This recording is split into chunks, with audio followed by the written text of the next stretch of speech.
be prepared for our next case. Now, if you're a lover of beans, this is definitely a case for you. Next up, we've got Craig and Debbie, who came to court to claim £500 for copyright infringement after the lyrics to their song were uploaded to the internet without their permission.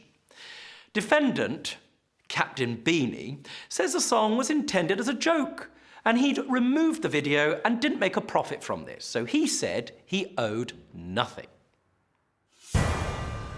Your name, sir, is Captain Beany, am I right? Correct, Judge Rinder, yes. Now, just to be clear, you weren't born Captain Beany. No. No, you changed your name by deed poll to Captain Beany. Just to be clear, I'm right to say, I see you've got a tattoo on your head. Yeah. For the avoidance of doubt, that is a tattoo of baked beans, am I right? Correct, yes. I see. Would you mind turning around so I could have a look at it? Well, I suppose it looks more to me like paisley, but there you are. But in your case, you did it for charity, am I right? I did indeed, yes. Now, it's important for the case, which I'll come on to in a moment. You do a lot of things with baked beans for charity. Indeed, I You've done a good deal of that over the years. You tell me the top 3 things you've done for charity with baked beans. I spent a considerable amount of hours in a bath of beans for 100 hours. And how much did you raise for charity? We raised about £1,500 for a minibus appeal. And what's that in your hand? well, I thought I'd have breakfast in bed, as you can see. Oh, right, so you've got the beans, someone provided you the toast? Yeah, that's right, yeah. What was the second? I pushed a tin of baked beans for a mile with my nose, on my hands and knees. Well, why wouldn't you? Well... Lastly, I think most recently, you've also done something else with a baked bean, haven't you? Raised money? Well, the consequences, as you can see on my head, we managed to raise £3,600 with having people to sponsor a bean and have the initials endorsed on them. So each bean has a person's initials endorsed on your head? That's right, yeah. Now, this is a very interesting case. Craig and Debbie, as I understand it, you work in entertainment and have done for many years. Yes, and amongst other things, you are very serious songwriters. Yes. I'm going to ask you about that in a moment. And you've written a song which you say that you invented between the two of you, because you're a songwriting partnership. And what's more, you say you have copyright over that song. This is correct. You say, knowing that you had the copyright to that song, Captain Beany took the song that you made, that you produced and spent some money producing, and stole it and changed the words. And what's more, he attempted to distribute it. And you want money for damages and also the cost of the original production of the song, correct? Correct, yes. What exactly do you do, the two of you? We're singer-songwriters. We work in the music industry. I do music production at the side of that. Now, there came a time when you actually did write a song, and the song that's the subject of this dispute is, what's it called? I Have Dreams. When was this produced? This was produced just last year. Last year? Yeah. OK, let's have a listen.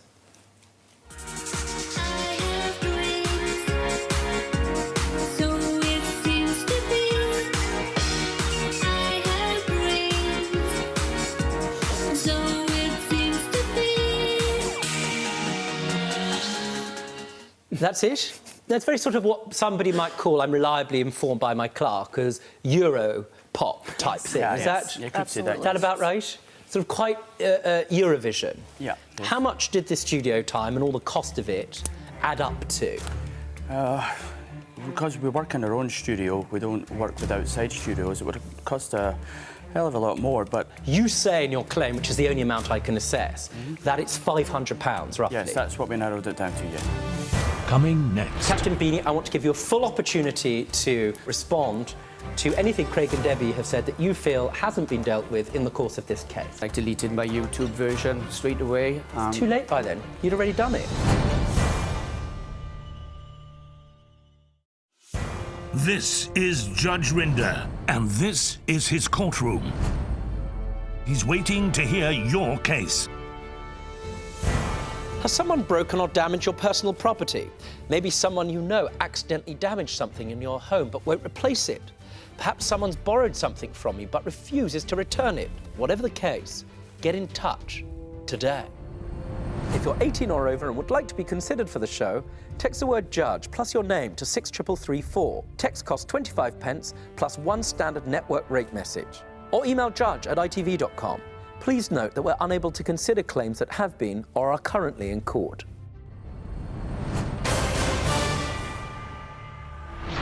Before the break, we all heard the song. But what were your thoughts on this rather peculiar tune? That's being kind. Let's hear what Captain Beany had to say for himself. How did you plan to distribute the song?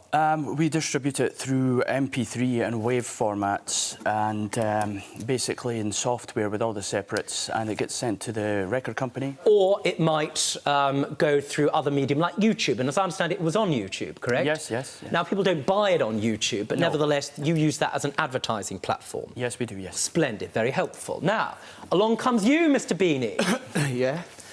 And you heard this song for the first time, the song I Have Dreams. We're getting there soon. It's a bit like Dr. Seuss for morons. Because having heard the song I Have Dreams, how long ago? When did you first hear it? Well, in retrospect, I heard it, obviously, at the beginning of the year. Right, at the beginning of the year, you heard the song I Have Dreams, and you thought, that's a nice song. So you thought you'd do your own version of it, called Quelle Surprise. That's French for, do tell me what moronic thing you changed the name to. I love beans.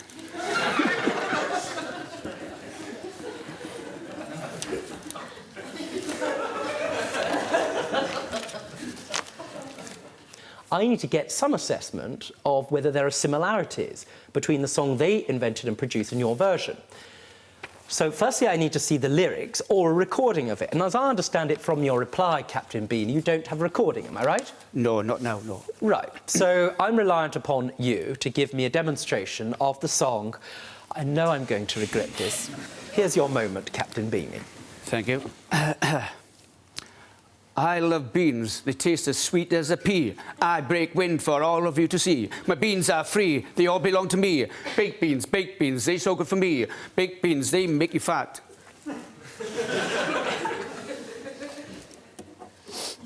Lord. You got a gist. I've certainly got something, yes.